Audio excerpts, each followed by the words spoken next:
ఎప్పుడూ లేని విధంగా టీవీ5లో అమరావతి అప్పులపై టీవీ5 సాంబశివరావు మాట్లాడుతున్నాడు.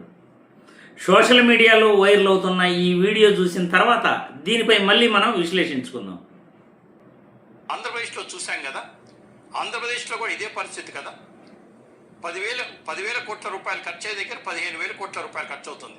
పోనీ రాబడి పెరిగి ఏమన్నా అప్పులు తగ్గి ఇవన్నీ చేస్తున్నారంటే కాదు.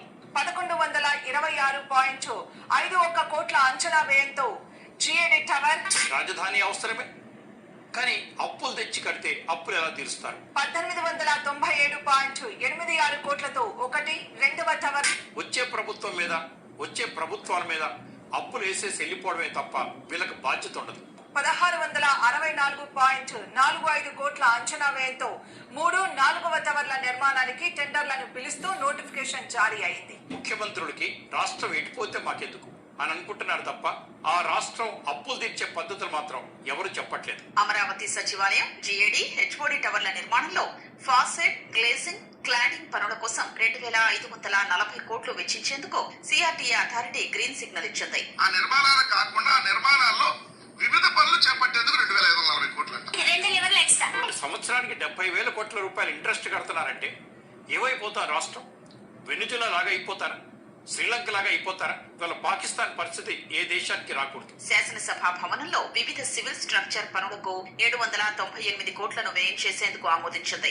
ఇక్కడ మెడికల్ కాలేజ్ కట్టని మన దగ్గర డబ్బులు లేవు. పీపీపీకి 100 రూపాయలు. అసెంబ్లీ భవనంలో సివిల్ పనులకు 798 కోట్లు. పార్లమెంట్ భవనం వచ్చింది కదా. ఈ అప్పులు ఎలా తీరుతాం? అసలు అప్పులు చేయమని చెప్పింది ఎవరు? కేంద్ర ప్రభుత్వం ఒక్కసారి గనక అప్పులు ఇవ్వం అని చెప్తే ఎవరికి శాలరీస్ రావు, ఎవరికి తిండి పెట్టని తిండి కూడా ఉండదు. అటువంటి పరిస్థితులు రాకుండా చూసుకోండి.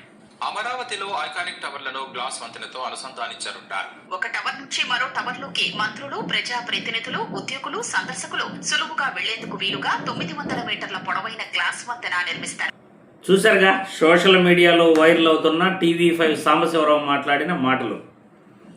అమరావతి రాజధానిలో అప్పులు ఈరోజు ఏ విధంగా అప్పులు చేసి రాజధాని కడతాము అని అంటున్నారంటే, ₹1 ఖర్చు అయ్యే చోట సాంబశివరావు చెప్తున్నది 5 రూపాయలు ఖర్చు పెడుతున్నారు అని. కాదు, ₹1 ఖర్చు అయ్యే చోట 1000 రూపాయలు ఖర్చు పెడుతున్నారు ఈరోజు. ఆంధ్రప్రదేశ్లో ఎక్కడైనా ఒక బిల్డింగ్ కట్టడానికి స్క్వేర్ ఫీట్కు 2,000 రూపాయలు ఖర్చు అవుతుంటే అమరావతి రాజధానిలో 12,000 నుండి 15,000 ఖర్చు పెడుతున్నారు. ఎక్కడి నుండి తెచ్చి ఈ డబ్బులు ఖర్చు పెడుతున్నారు అంటే అప్పులు తెచ్చి ఖర్చు పెడుతున్నారు. ఆదాయం ఏదైనా ఉందా అంటే ఆదాయం ₹1 కూడా లేదు. సంపద సృష్టి అన్నారు. సంపద సృష్టించడం చంద్రబాబు నాయుడుకి తెలియదు. సంపద సృష్టించిన వాడికి అప్పులు చేసే అధికారం ఎక్కడుంది? చంద్రబాబు అనుకూల మీడియాలోనే ఈరోజు అమరావతి అప్పుల గురించి ఇలా మాట్లాడుతున్నారంటే, ఇక అమరావతి రాజధాని గురించి ప్రతిపక్షాలు ఎలా మాట్లాడాలి, అక్కడ జరుగుతున్న దోపిడీ గురించి, కాంట్రాక్టర్లకు దోచిపెడుతున్న విధానం గురించి, అమరావతికి చేసిన అప్పులపై వడ్డీలు 1,000 కోట్లు ఎలా కడుతున్నారు అనే దానిపై ఇక ప్రజలు ఎలా ప్రశ్నించాలి ఈ ప్రభుత్వాన్ని?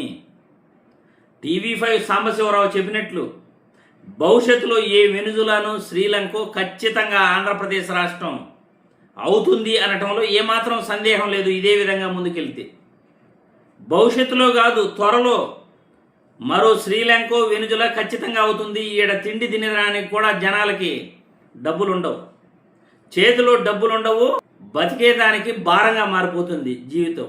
ఈ ట్యాక్సులు కట్టి ₹1 ఆదాయం లేక ప్రభుత్వం చేసే అప్పులు పెనుభారంగా మారి ఏ వస్తువు కొనాలన్నా వినియోగదారుడికి అంటే ప్రజలకు, సామాన్యుడికి అందుబాటులో లేక దొంగతనాలు చేస్తారు, దోపిడీలు చేస్తారు.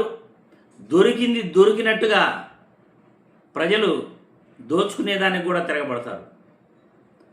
శ్రీలంక, వెనుజులాలో ఏ విధంగా అయితే ప్రజలు ప్రభుత్వాలపై తిరగబడ్డారో, షార్ట్లీ ఆంధ్రప్రదేశ్ ప్రభుత్వంపై కూడా ప్రజలు తిరగబడే రోజు ఖచ్చితంగా వస్తుంది. ఎందుకంటే ఇప్పటికే జనాల చేతిలో డబ్బులు లేవు, జనాలకు ఆదాయం లేదు. ఈ కూటమి ప్రభుత్వం దాదాపు కూడా 23 నెలల్లో 3,52,000 కోట్ల పైనే అప్పు చేసేసింది. జనాలకి భారంగా మారుతున్నది జీవనం. ఇటువంటి పరిస్థితుల్లో రాష్ట్ర ఆదాయం మొత్తం కూడా అమరావతి రాజధానిలో ఖర్చు పెడుతూ ₹1 ఖర్చు పెట్టాల్సిన చోట ₹1000 ఖర్చు పెడుతున్నారు.